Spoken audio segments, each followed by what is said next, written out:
Everybody's Bishop Aaron. I'm addressing this to our Word on Fire family in particular. I've been over in Rome here now for several days. Yesterday was the beginning of the conclave, and it's very moving actually to be there for that. The cardinals processed from the Pauline Chapel with those gorgeous Michelangelo frescoes, not as well known as the ones in the Sistine Chapel, but the conversion of Paul and the crucifixion of Peter. They're there, and they processed from that chapel into the Sistine Chapel, maybe the most famous room in the world. And then we watched on the screens as they took this formal oath, to maintain the rules of the conclave and secrecy and so on. And I found it very moving to watch it because I don't know them all, but over the years I've come to know a number of these men. Having been in the last two synods, I met a lot of them. Many of them go way back. In fact, Cardinal Wilton Gregory was my spiritual director at Mundelein when I was a young kid.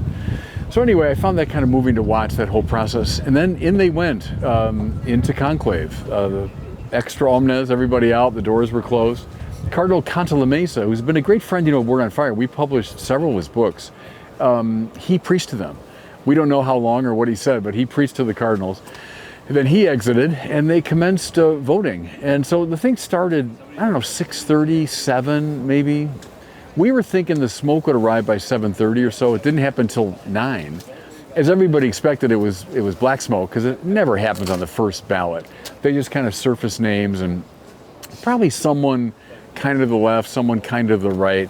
And today, in fact, going on right behind me as I speak is round 2, maybe even round 3 of the voting. And that'll be very important. They'll see which names are taking off, if any, if more of like a deadlock is occurring, each side getting, 30 or 40 or 50 votes. They've got to get to 89, which is a super majority. It's 2/3 plus 1. So we'll see. And then if that doesn't happen, they might start moving toward compromise candidates. I've mentioned Cardinal Pizzaballa before. I've mentioned Cardinal Anders Arborelius, whom I've met a number of times and really admire him. So that's the drama going on behind me. We'll be looking for smoke sometime midday. Again, I'd say likely it'll be black smoke. Francis was elected the end of the first full day of voting 12 years ago. Could happen. I'm kind of guessing tomorrow, but we'll see. As I mentioned just the other day to all of you, that Pope, he's the sign and the effector of the church's unity.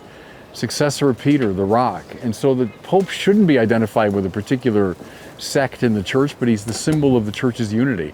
And that's our great prayer as we continue to accompany these cardinals in prayer. So do keep them in prayer, and say one for me too. And God bless you.